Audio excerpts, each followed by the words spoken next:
Praise the Lord. सबको जय मसीह की।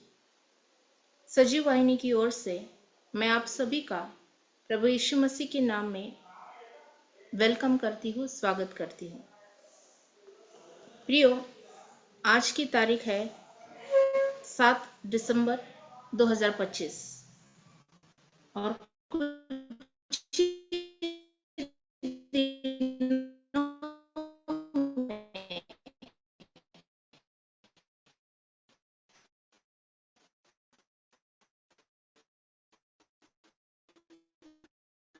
हम 2025 से 2020 एंड करने वाले हैं। तो जिस बात होने नया साल शुरू है, तो नए साल की शुरुआत से पहले और इस जो हम कंटिन्यू ईयर जो चालू है 2025, इस साल को पीछे मुड़कर देखते हुए हम इस बात का अश्योरेंस करते हैं कि क्या हम परमेश्वर की दृष्टि में सही रीति से सही राह पर चल रहे हैं या नहीं। जो साल खत्म होने वाला है, उस साल के लिए हमें अपने आप को ऑब्जर्व करना है, और जो आने वाला नया साल है, उस नए साल के लिए हमें परमेश्वर से कुछ बातों के लिए अनुग्रह मांगना है। तो आइए इस मैसेज को शुरू करने से पहले हम छोटी सी प्रेयर करते हैं, उसके बाद हम वचन को सुनते हैं। आइए हम प्रार्थना करें। हमारे प्यारे स्वर्गीय प्रेमी पिता, हम आपको धन्यवाद देते हैं इस दिन के लिए, इस समय के लिए, इस अवसर के लिए। पिता परमेश्वर, हमारे जीवन का एक एक साल और उस साल में प्राप्त हुआ एक एक दिन हमें आपकी ओर से प्राप्त हुआ है, और हम विश्वास करते हैं कि आज का दिन और आज का समय भी हमें आपने दिया है। पिता परमेश्वर, इस समय में जो वचन हम सुनने जा रहे हैं, वह वचन हम सबके जीवन में बहुतायत से आशीषित हो, उस वचन के अनुसार अपना जीवन बिताए। ऐसा करने के लिए पिता परमेश्वर, आप हमें हमारी सहायता करना। सारा आदर, सारी महिमा आपके पवित्र नाम को देते हुए इस प्रार्थना को मैं यीशु मसीह के नाम से मांगती हूँ, आमीन। प्रियो, जैसा कि मैंने कहा कि हम बहुत जल्द 2025 से 2026 में एंटर करने वाले हैं, और जिस तरह से इस जगत के लोग ये तैयारी करते हैं नए साल के सेलिब्रेशन की, बहुत सारे लोग अभी क्रिसमस की तैयारी में लगे होंगे। क्रिसमस का सेलिब्रेशन करना है, नए साल का सेलिब्रेशन करना है। तो इस तैयारी में हम सबसे पहले क्या करते हैं? हम अपने घर की सफाई करते हैं, और घर की सफाई करने के बाद उसका घर का डेकोरेशन भी करते हैं। तो जिस तरह से हम इस फेस्टिवल की तैयारी कर रहे हैं या फिर करते हैं, उसी तरह से हमें अपनी स्पिरिचुअल लाइफ की तैयारी करनी है। और जैसा कि मैंने कहा कि हम अपने घरों की सफाई करते हैं, जो भी अनक्लीननेस है, जो भी डर्टीनेस है, उसे हम निकालते हैं, और फिर उसके बाद हम घर को डेकोरेट करते हैं। उसी तरह से हमारी स्पिरिचुअल लाइफ में अगर हम अपने हृदय के अंदर झांक कर देखते हैं, तो हो सकता है हमें वहां पर कुछ बातें ऐसी नजर आ जाए जो हमारे परमेश्वर को पसंद नहीं है। और जब हम अपने हृदय में झांकते हैं, तब परमेश्वर के वचन के द्वारा हमें अपनी गलतियां वहां पर नजर आती है। हम कहां पर परमेश्वर की दृष्टि में गलत है, इस बात का एहसास हमें परमेश्वर का वचन कराता है। तो आइए प्रियो, आज के वचन को हम शुरू करने जा रहे हैं। और जैसा कि मैंने कहा, हम नए साल में शुरुआत करने से पहले, एंटर करने से पहले, हमारे स्पिरिचुअल लाइफ में जो बातें हमें नहीं चाहिए, जो परमेश्वर कहता है कि आपके जीवन से इन बातों को जल्द से जल्द आप निकाल दो और फिर नए साल में प्रवेश करो, कौन सी वह बातें हैं?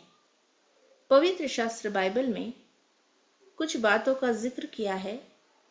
वो बातें परमेश्वर को मनुष्य के जीवन में पसंद नहीं है। परमेश्वर नहीं चाहता कि उसके बच्चे गलत राह पर चले और गलत बातों में वो इन्वॉल्व होकर रहे। कौन सी वे बातें हैं, उन बातों का आज हम अवलोकन करेंगे। सबसे पहली बात है प्रियो, परमेश्वर को जो बात पसंद नहीं है उसमें सबसे पहली बात यह है कि निंदा। हम देखते हैं कि पुराने नियम में मूसा के लिए उसकी बहन और उसके भाई ने मूसा की निंदा की थी और ये कहा था, क्या परमेश्वर की बातें सुनने के लिए सिर्फ मूसा ही अकेला है? क्या हम परमेश्वर से बात नहीं कर सकते? और इस तरह से वे भाई और बहन होते हुए भी उन्होंने मूसा की जो सहभागिता परमेश्वर के साथ थी, मूसा को उन्होंने निंदा किया था। और हम देखते हैं कि मूसा की जो बहन है मिरियाम, मूसा की बहन को परमेश्वर ने पनिशमेंट भी इस बात के लिए दी थी। तो इस बात का ये प्रमाण है कि हमारा परमेश्वर अपने बच्चों के लिए ये नहीं चाहता है कि परमेश्वर के बच्चे किसी भी तरह से किसी निंदा में शामिल हो। निंदा का मतलब है प्रियो, किसी की पीठ पीछे उसकी बुराई करना। और हम देखते हैं कि काफी लोग इन बातों में इन्वॉल्व है, चाहे 2 व्यक्ति एक साथ हो, चाहे 4 व्यक्ति एक साथ हो, चाहे उससे बड़ा ग्रुप हो, लेकिन जब वो इकट्ठे आते हैं तो उनकी बातों में अधिकतर निंदा पाई जाती है, जो कि परमेश्वर को पसंद नहीं है। और प्रियो, हमें इस बात का खास ध्यान रखना चाहिए, जो बातें परमेश्वर को पसंद नहीं है उन बातों को हमें अवॉइड करना है, हमारे जीवन से उन बातों को निकाल कर बाहर फेंकना है। यही हमारी स्पिरिचुअल तैयारी है और ऐसा करना जरूरी है प्रियो। यदि हम में से कोई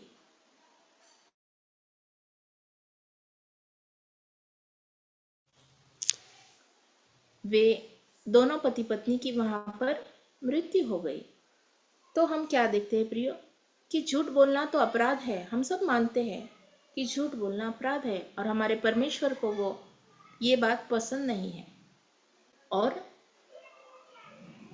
हमारे डेली लाइफ में हम कितनी बार इस बात का अनुभव करते हैं कि लोगों को झूठ बोलना बड़ा मामूली सा अपराध लगता है, उन्हें उसमें कोई गलती नहीं लगती है।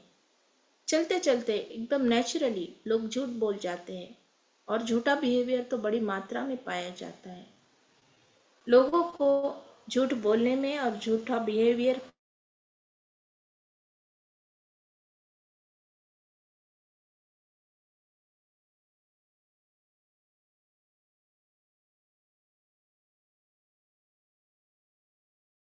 और झूठी तरह से हम अपना व्यवहार कर रहे हैं, तो इस गलती को जल्दी से जल्दी सुधारना आज हमारी जरूरत है प्रियो।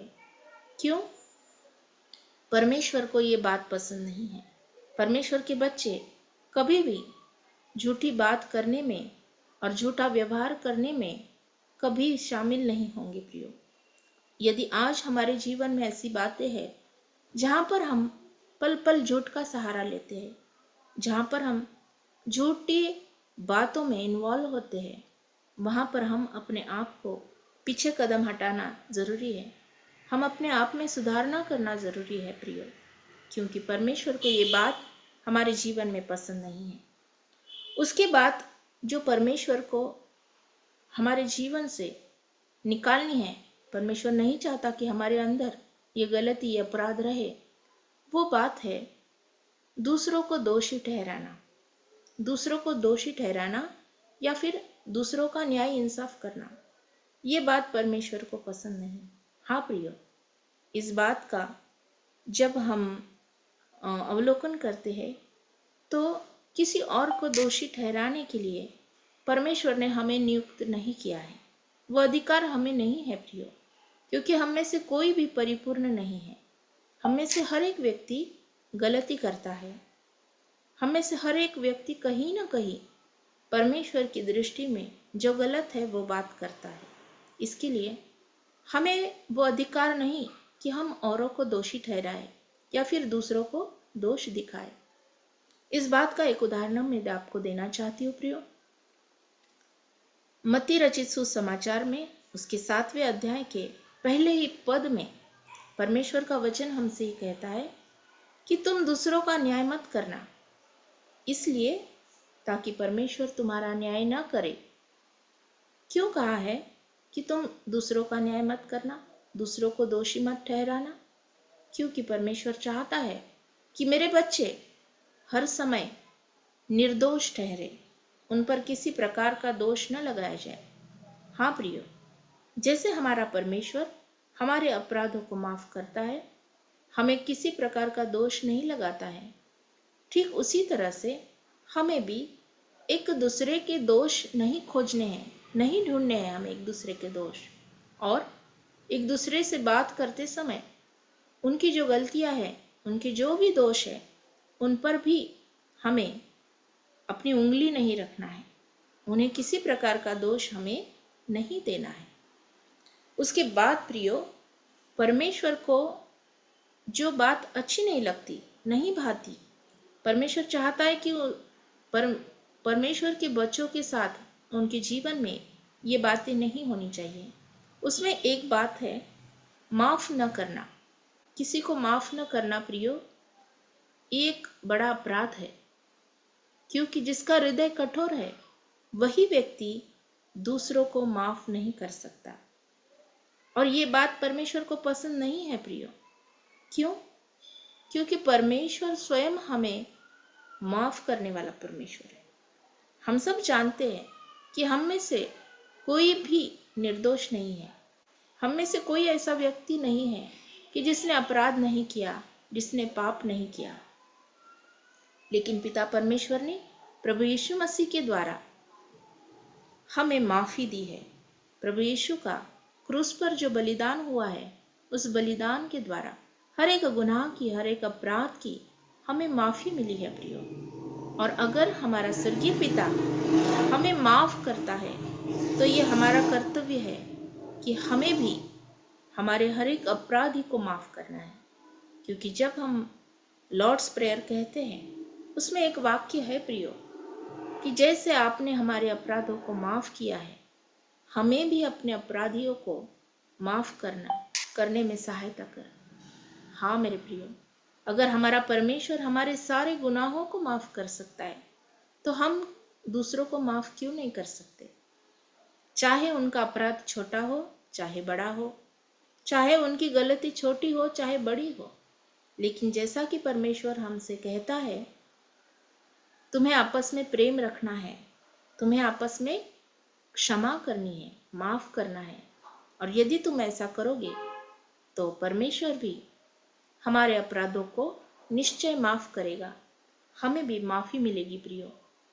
और नेक्स्ट जो बात मैं कहना चाहती हूँ, जिस तरह दूसरों को माफ करना जरूरी है, ठीक उसी तरह से अगर हमें अपनी गलती का एहसास हो, यदि हम अपनी गलती को मंजूर कर ले, मान ले, तो इसका मतलब हमें किसी से माफी मांगना जरूरी है। माफ करना और माफी मांगना, ये दोनों बातें परमेश्वर के बच्चों में मस्ट है। ये बातें मस्ट है उनके लिए, परमेश्वर के बच्चों के लिए।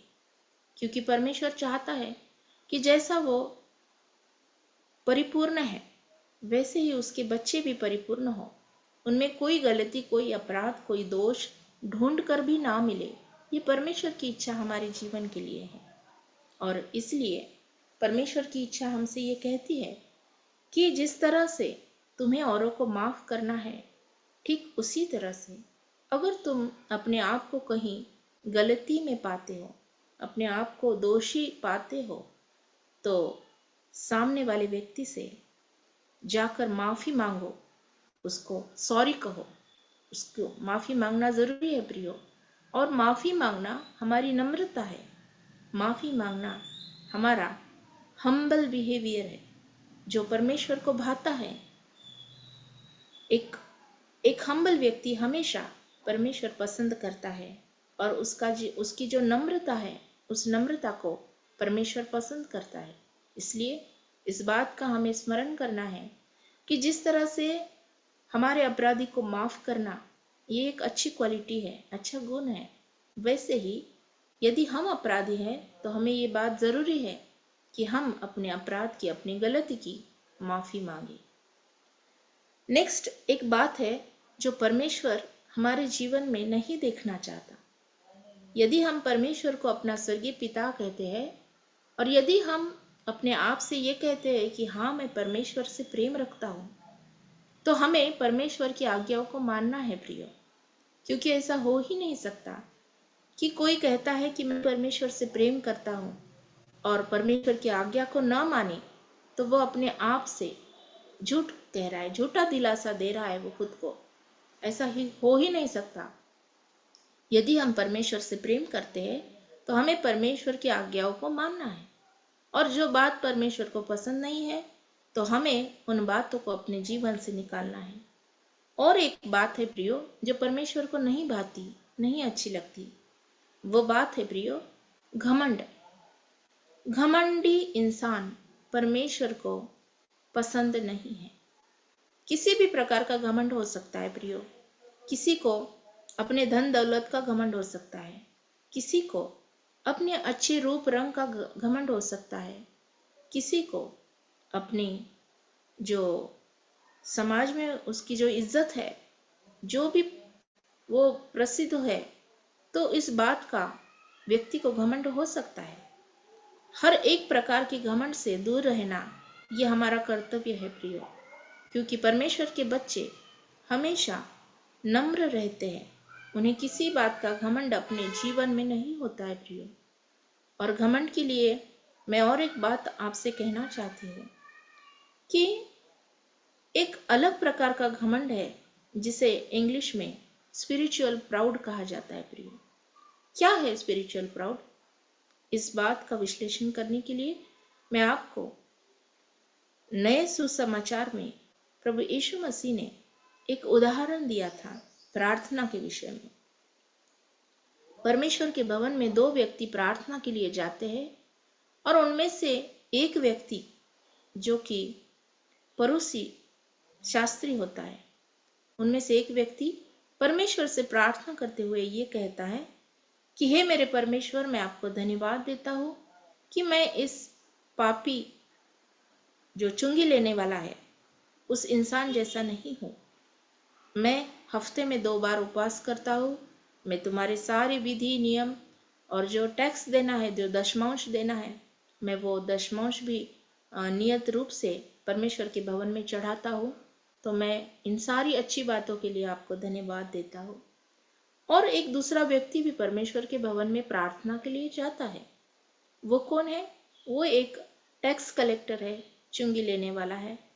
और वो इंसान ने स्वर्ग की ओर भी अपनी दृष्टि नहीं की, बल्कि बड़े लीन और नम्र होकर घुटने टेक कर उस व्यक्ति ने ये कहा कि हे मेरे स्वर्गीय पिता, मुझ पापी पर दया कर। इतनी सी प्रार्थना उसने की और परमेश्वर ने उस पापी व्यक्ति की प्रार्थना सुन ली कि हे मेरे परमेश्वर, मुझ पापी पर दया कर। परमेश्वर ने, जिसने अपने अपराधों को मान लिया, उस व्यक्ति पर परमेश्वर ने दया की। और प्रियो, इस उदाहरण से हम क्या सीखते हैं? यही कि कभी कभी इंसान को वह अपने आप को अधिक धार्मिक, अधिक नीतिमान, अधिक वो राइचस समझने लगता है औरों के तुलना में। और वो हर बार यही सोचता है कि मैं इसके जैसा नहीं हूँ, मैं उसके जैसा नहीं हूँ। वो दूसरों से अपने आप को श्रेष्ठ समझने लगता है। और शायद उस इंसान को इस बात का एहसास ना हो कि यही स्पिरिचुअल प्राइड है, यही आत्मिक घमंड है। जब हम अपने आप को औरों से ज्यादा अच्छा, ज्यादा श्रेष्ठ समझते हैं, तो यही आत्मिक घमंड है प्रियो। परमेश्वर चाहता है कि उसके बच्चे किसी भी तरह के घमंड में ना रहे, ये स्पिरिचुअल प्राइड में भी उसके बच्चे ना रहे। तो प्रियो, हमें न केवल औरों को दिखाने के लिए नम्र होना है, लेकिन हमें अंदर से भी, हमारे हृदय से और हमारे स्पिरिचुअल लाइफ में भी हमें नम्रता के साथ अपना बिहेवियर रखना है। हमारी बातें भी नम्रता से भरी हुई होनी चाहिए प्रियो। और सबसे आखिरी बात मैं आपसे कहना चाहती हूँ, ऐसी कौन सी बात है जो परमेश्वर को पसंद नहीं है? और एक बात है, और वो बात है आलस और सुस्ती। प्रियो, इन दिनों में हम देख रहे हैं कि लॉकडाउन के बाद, कोविड में जो लॉकडाउन लगा था, वो लॉकडाउन में बहुत से लोगों को आदत लग गई कि ऑनलाइन खाना मंगाते हैं। और खाना क्या है प्रियो? खाना कोई पाप नहीं है, खाना कोई गलती नहीं है, लेकिन जब हमारा फोकस लाइफ में किसी और बातों से ज्यादा अपने खाने पर आ जाता है, तो उस खाने के द्वारा शैतान हमारे जीवन में काम करता है प्रियो। जब हम अधिक खाना खाते हैं तो ऑटोमेटिकली अपने आप हमारे अंदर वो आलस चढ़ जाता है, वो सुस्ती आ जाती है प्रियो, और उसकी वजह से हम प्रार्थना में ज्यादा देर नहीं बिता सकते, बैठ नहीं सकते ज्यादा देर। परमेश्वर के वचन को पढ़ने में हम अपना समय नहीं दे पाते प्रियो, और परमेश्वर के वचन की संगति में रहने के लिए भी हमारा समय वहां पर कम पड़ता है। आलस और सुस्ती ऐसी बातें हैं प्रियो जो हमें, अनहेल्दी तो है ये बात, लेकिन परमेश्वर से दूर ले जाने वाली बातें हैं प्रियो ये। और हम परमेश्वर के जो उसका जो सराउंडिंग है, परमेश्वर चाहता है कि हम उसके कांटेक्ट में रहे, उसके साथ उसकी संगति में बने रहे। ऐसा नहीं हो पाता प्रियो यदि हमारे जीवन में किसी भी तरह का लेजीनेस है, आलस है, एक प्रकार की सुस्त जीवन है हमारा, तो हम परमेश्वर के साथ समय नहीं बिता सकते, परमेश्वर के साथ संगति नहीं कर सकते। तो प्रियो, इन बातों से मैं आपसे क्या कहना चाहती हूँ कि जिस तरह से नए साल का वेलकम करने के लिए हम अपने घरों की सफाई करते हैं, उसी तरह से हमें अपने स्पिरिचुअल लाइफ के लिए जो बातें परमेश्वर को पसंद नहीं है, उन बातों को अपने जीवन से निकालना है, उनकी सफाई करनी है एक तरह से। आज हम में से हर एक व्यक्ति अगर अपने हृदय में, अपने जीवन में, अपने स्वभाव में झांक कर देखे और ये गलतियां अगर हमारे अंदर हम पाते हैं, कौन सी गलती है? सबसे पहली बात है निंदा करना, दूसरी बात है झूठ बोलना या फिर झूठ बिहेवियर, तीसरी बात है किसी को दोष लगाना या किसी को दोषी ठहराना, चौथी बात है माफ न करना, नेक्स्ट पांचवी बात है माफी मांगना, उसके बाद है घमंड, और सबसे आखिरी में है आलस या फिर सुस्ती। इन बातों को प्रियो यदि हम अपने जीवन में पाते हैं, हमारे स्वभाव के अंदर यदि ये बातें हैं, तो आज ही हम ये डिसाइड करते हैं कि हे मेरे परमेश्वर, यदि आपको ये बातें पसंद नहीं है तो मैं अपने जीवन से इन बातों को निकालने की कोशिश करूंगा। और ऐसा करने में अगर मैं असफल हो जाऊं तो हे मेरे परमेश्वर, मुझे अपना अनुग्रह देना कि मैं आपके कही बातों को अनुसार, आपके वचन के अनुसार मैं चल सकूं। तो प्रियो, जिस तरह से हमने देखा है कि गलत बातों को अपने जीवन से निकालना जरूरी है, वैसे ही नए साल का वेलकम करने के लिए अगर हम अपना घर डेकोरेट करते हैं तो हमें अपना स्पिरिचुअल लाइफ भी डेकोरेट करना है। कैसे? हम अपना स्पिरिचुअल लाइफ कैसे डेकोरेट कर सकते हैं? तो प्रियो, जैसा कि अभी हमने देखा, जो बातें गलत है, जो बातें परमेश्वर को नहीं भाती है, उन बातों को हमें अपने जीवन से निकालना है और कुछ ऐसी बातों को हमें अपने जीवन में इनवाइट करना है, कुछ ऐसी बातों को हमें अपने स्वभाव में लाना है जो बातें परमेश्वर को भाती है, परमेश्वर को अच्छी लगती है। सबसे पहली बात है प्रियो आज्ञा पालन, ओबीडियंस। परमेश्वर को क्या अच्छा लगता है इंसान के जीवन में?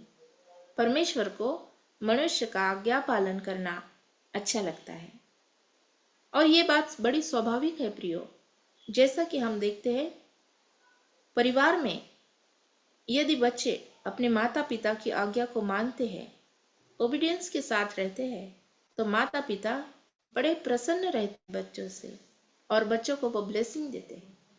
ठीक वैसे ही प्रियो, परमेश्वर भी अपने बच्चों के जीवन में ये क्वालिटी देखना चाहता है कि मेरे बच्चे मेरा आज्ञा पालन बड़े आनंद से करते हैं, जैसा परमेश्वर ने कहा वैसा हमें करना है, और यदि हम ऐसा करते हैं तो हम आशीषों को पाते हैं। प्रियो, हम देखते हैं नए नियम में कि जो 10 कुष्ठ रोगी आए थे प्रभु यीशु मसीह के पास, चंगाई मांग रहे थे वो 10, और फिर प्रभु यीशु मसीह ने उनसे क्या कहा, जाओ और जाकर अपने आप को याजक को दिखाना। और हम वहां पर क्या पढ़ते हैं कि वो चलते चलते रास्ते में ही ठीक हो गए थे। प्रियो, वहां पर उन 10 कुष्ठ रोगियों ने प्रभु की आज्ञा पालन किया था। उन्होंने कोई सवाल नहीं पूछा कि हे प्रभु, हमको पहले चंगा कर, फिर हम जाकर दिखाते हैं। उन्होंने कोई सवाल नहीं पूछा। उन्होंने सिर्फ वहां पर क्या किया प्रियो, आज्ञा पालन किया परमेश्वर का। और प्रभु की आज्ञा का पालन करते हुए हम देखते हैं कि वे राह में चलते चलते ही चंगे हो गए थे। तो ये आज्ञा पालन का परिणाम है प्रियो। प्रभु परमेश्वर चाहता है कि उसके बच्चे उसकी आज्ञाकारिता में रहे, आज्ञा पालन करते हुए, परमेश्वर की आज्ञा का पालन करते हुए अपना जीवन बिताए। ये बात हमें स्मरण करनी है कि हमें अपना जीवन ओबीडियंस में रखना है परमेश्वर के लिए। परमेश्वर की आज्ञाओं को हमें मानना है। नेक्स्ट बात, परमेश्वर हमसे क्या चाहता है प्रियो? परमेश्वर हमसे ये चाहता है कि हम अपना जीवन विश्वास के साथ बिताए, और हमारा विश्वास उसके साथ में हमारी क्रिया भी शामिल होनी चाहिए प्रियो। कि हम में से हर एक व्यक्ति ये कहता है कि हाँ, मैं परमेश्वर पर भरोसा करती हूँ, परमेश्वर पर विश्वास करती हूँ, लेकिन उस विश्वास के साथ अगर हमारा बिहेवियर वैसा हो तो सचमुच हमारा विश्वास जीवित विश्वास हो जाता है, लाइव फेथ वो हो जाता है। कैसे प्रियो? मैं यहाँ पर एक उदाहरण देकर आपको बताना चाहती हूँ कि एक गांव में सूखा और अकाल पड़ा था, और उस गांव के सारे लोगों ने ये डिसाइड किया था, हम 3 दिन का फास्टिंग और प्रेयर करेंगे। परमेश्वर ने हमारे गांव में बारिश भेजना चाहिए, और बारिश की वजह से ये हमारा सूखा और अकाल और पानी का जो समस्या है वो मिट जाएगी। इसलिए उन्होंने 3 दिन का फास्टिंग और प्रेयर रखा। और जो लास्ट दिन था, आखिरी दिन जो था, वो एक माउंटेन पर जाकर प्रेयर करने वाले थे, इसलिए ताकि परमेश्वर उनकी प्रार्थनाओं का उत्तर दे। और फिर उस प्रार्थना में जब गांव के सारे लोग जाने लगे तो एक छोटे बच्चे ने घर से निकलते हुए अपने हाथ में छाता लिया था प्रियो, अम्ब्रेला। उस छोटे बच्चे ने साथ में छाता लिया था। क्यों? उसकी माँ ने पूछा कि तू छाता क्यों ले रहा है, अम्ब्रेला क्यों ले रहा है? उसने कहा कि आज हम 3 दिन से फास्टिंग और प्रेयर कर रहे हैं, परमेश्वर निश्चय हमें बारिश देने वाला है। यदि परमेश्वर ने हमें बारिश दिया है तो क्या हम आते समय भीग कर आएंगे? नहीं। इसलिए उस बच्चे ने घर से निकलते समय अपने साथ में छाता लिया, अम्ब्रेला साथ में ली थी। फिर एक छोटे से बच्चे का ये बिहेवियर, ये हमें दर्शाता है कि हमारे हाथों से होने वाला हर एक काम हमारा परमेश्वर के ऊपर विश्वास दिखाता है। और वचन क्या कहता है? वचन हमसे ये कहता है, जो कुछ तुम प्रार्थना में मांगो तो ये विश्वास करना कि वो तुम्हें मिल चुका है। और इसलिए हर बात के लिए धन्यवाद देना। परमेश्वर ने हमारी प्रार्थना को सुना है, और परमेश्वर ने हमारी प्रार्थना को उत्तर दिया है, ये मानकर हमें विश्वास से हमारा जीवन बिताना है। क्योंकि जेल में होते हुए भी पौलुस और सीलास, इन्होंने जेल में होते हुए भी, बंदी में होते हुए भी, उन्होंने वहां पर परमेश्वर की आराधना की थी, परमेश्वर के गीत गाए थे। कैसे हम दुख में भी आनंद मना सकते हैं? विश्वास से। विश्वास से हम ये इस बात को मानते हैं कि परमेश्वर हमारा छुड़ाने वाला है, और वह जीवित है, और वह हर बातों का सामर्थ्य रखता है। उसके बाद प्रियो, परमेश्वर हमारे जीवन में क्या देखना चाहता है? हमारा जीवन प्रार्थना में जीवन होना चाहिए। प्रार्थना हमारे जीवन का एक कंपलसरी पोर्शन होना चाहिए प्रियो। हमारे सारे जीवन में हम कितनी बार कितना समय परमेश्वर के साथ प्रार्थना करते हुए बिताते हैं, ये काफी इम्पोर्टेंट है प्रियो। क्योंकि प्रार्थना करना क्या है? प्रार्थना करना हमारा परमेश्वर के साथ कम्युनिकेशन है। जब हम परमेश्वर से प्रार्थना करते हैं तो हम परमेश्वर के साथ बातें करते हैं प्रियो, और ये करना बहुत जरूरी है। काफी विश्वासी लोगों को प्रार्थना का इम्पोर्टेंस समझ में नहीं आता, लेकिन प्रियो, प्रार्थना एक ऐसी सीढ़ी है जो हमें स्वर्ग तक पहुंचाती है। हमारी बातों को परमेश्वर तक पहुंचाने का काम केवल और केवल प्रार्थना करती है। इसलिए प्रियो, इस नए साल में अगर हमारा प्रार्थना जीवन कमजोर है, अगर हम किसी कारण से प्रार्थना नहीं कर पा रहे हैं, तो इस नए साल में हमें ये डिसाइड करना है कि अब इस नए साल में परमेश्वर का अनुग्रह मुझ पर हो, इसलिए मैं अपने जीवन का अधिक से अधिक समय प्रार्थना में बिताने की कोशिश करूंगा, और ऐसा करने में परमेश्वर की सहायता हमें प्राप्त हो। प्रियो, परमेश्वर की इच्छा क्या है हमारे लिए? हमें ये भी सोचना है। परमेश्वर की इच्छा ये है, यदि परमेश्वर ने आपको अपने जीवन में बहुत सारी आशीषें दी है, तो उसमें से कुछ भाग हमें उन गरीब लोगों के लिए रखना है जो जरूरतमंद लोग हैं। ऐसे बहुत से लोग हैं प्रियो, जिन्हें खाना नहीं मिलता, जिन्हें रहने के लिए घर नहीं है, जिन्हें पर्याप्त वस्त्र नहीं है, कपड़े नहीं है। ऐसे लोगों का स्मरण करते हुए प्रियो, यदि परमेश्वर ने हमें बहुतायत से आशीषित किया है, तो हमें अपना खाना, हमें अपने वस्त्र और हमें अपनी फाइनेंशियल हेल्प उन लोगों तक पहुंचानी है जिन लोगों को इन बातों की जरूरत है। जरूरतमंद लोगों तक, गरीब लोगों तक हमें ये सब बातें पहुंचानी है, क्योंकि परमेश्वर ने हमसे ये कहा है, जैसे मैंने तुम पर दया की है, वैसे ही तुम दूसरों पर दया करना। हाँ प्रियो, अगर हम किसी के साथ दया का व्यवहार करते हैं तो ये बात परमेश्वर को अच्छी लगती है, भाती है परमेश्वर को। और ऐसा करना, यदि कोई गरीब की मदद करता है तो वह अपने उत्पन्नकर्ता का सम्मान करता है। उन गरीब लोगों को भी परमेश्वर ने ही बनाया है, परमेश्वर ही उनका उत्पन्न करता है। इसलिए यदि हम किसी गरीब के साथ अच्छा व्यवहार करते हैं, उनकी मदद करते हैं, तो इस तरह से हम अपने बनाने वाले परमेश्वर का सम्मान वहां पर करते हैं।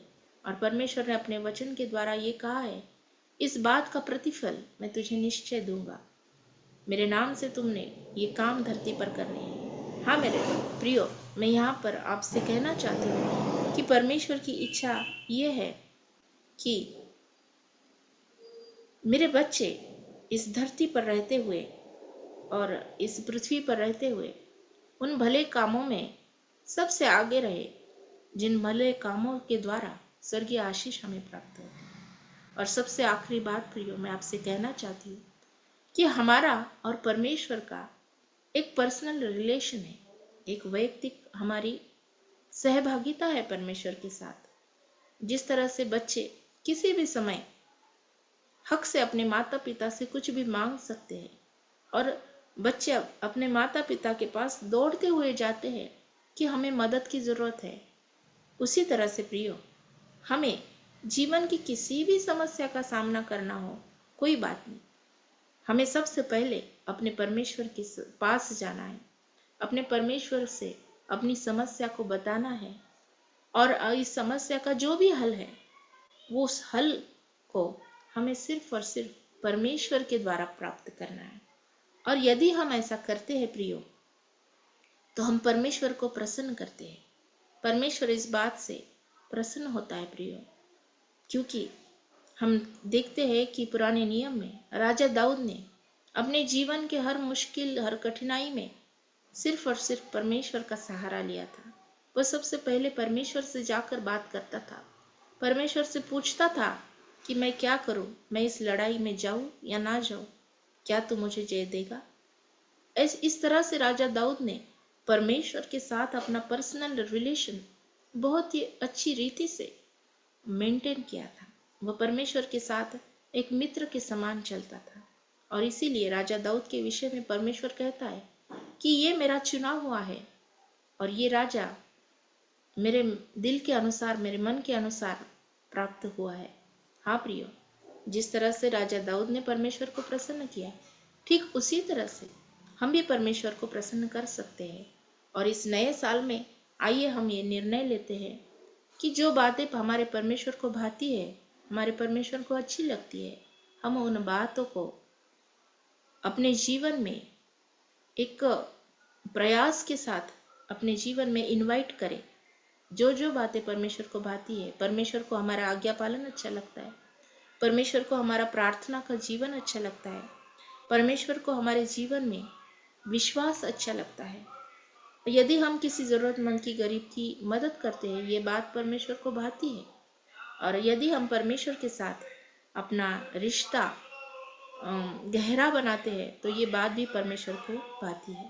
प्रियो, इस आज के वचन के द्वारा मैं आपसे यही कहना चाहती हूँ कि परमेश्वर को क्या अच्छा लगता है और क्या नहीं, ये हमें सिर्फ परमेश्वर का वचन सिखा सकता है। इसलिए परमेश्वर के वचन को पढ़ने में हमें अपना समय बिताना है। परमेश्वर का वचन ही है जो हमें इस बात का मार्गदर्शन करता है कि परमेश्वर को कौन सी बातें अच्छी लगती है और परमेश्वर किन बातों से नफरत करता है, अच्छी नहीं लगती उसे। तो परमेश्वर का वचन ही है जो हमें ऐसा करने में सहायता करेगा। मुझे पूरा विश्वास है प्रियो कि इस वचन के द्वारा, इस मार्गदर्शन के द्वारा परमेश्वर ने न केवल आपको लेकिन मुझे भी एक राह दिखाई है, एक मार्गदर्शन किया है कि हमें वो बातें करनी है जो परमेश्वर को भाती है, अच्छी लगती है, और हमें उन सब बातों को अपने जीवन से निकाल देना है जो परमेश्वर को नहीं अच्छी लगती। तो इस वचन के द्वारा जैसे मैंने आशीष पाई है, मैं परमेश्वर से प्रार्थना करती हूँ कि आप सभी लोग इस वचन के द्वारा आशीषित हो और इस वचन के अनुसार चलने में पिता परमेश्वर आपकी और मेरी भी सहायता करे। आमीन। धन्यवाद। आइए प्रियो, आज के वचन के लिए हम प्रार्थना करते हैं। हमारे प्यारे स्वर्गीय पिता, हम आपके पवित्र नाम को धन्यवाद देते हैं, आपकी स्तुति करते हैं, आपकी आराधना करते हैं।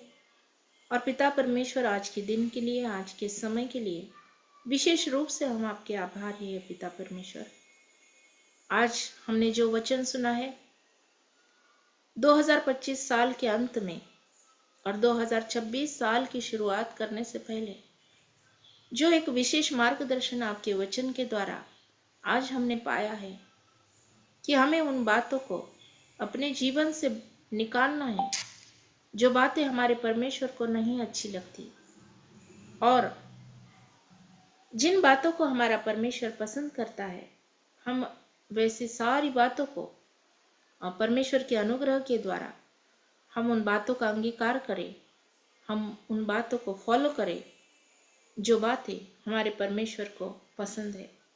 पिता परमेश्वर, आज के वचन के द्वारा हमने जो कुछ भी सीखा है उसका पालन करने के लिए पिता परमेश्वर आपका अनुग्रह हम पर हो, आपकी दया, आपकी करुणा, आपकी उपस्थिति, आपकी सहभागिता हमारे साथ अब से लेकर हमेशा हमेशा के लिए बनी रहे। और उस वचन के अनुसार चलने में पिता परमेश्वर मैं प्रार्थना करती हूँ, सजीव वाहिनी की ओर से जो भी कार्य पिता परमेश्वर आपके वचन के प्रसार हेतु हो रहा है, उनका कार्य आशीषित होने पाइए। और सजीव वाहिनी के जो दर्शक है, सजीव वाहिनी में सम्मिलित जितने भी भाई और बहन हैं पिता परमेश्वर, उन सभी भाई बहनों को मैं स्मरण करती हूँ, उनके परिवारों को भी मैं स्मरण करती हूँ। पिता परमेश्वर, आपकी दया उन पर हमेशा हमेशा बनी रहे। आपके वचन का प्रसार करने में पिता परमेश्वर आप हमारी सहायता करना, और विशेष रूप से जो भी वचन हम सुनते हैं उस वचन का पालन करने के लिए पिता परमेश्वर अपना अनुग्रह हमें देना। सारा आदर, महिमा, धन्यवाद के साथ हम आपके पवित्र नाम को देते हैं, और इस छोटी सी प्रार्थना को नासरी यीशु मसीह के नाम से मांगती हूँ पिता परमेश्वर। आमीन, आमीन, आमीन। धन्यवाद।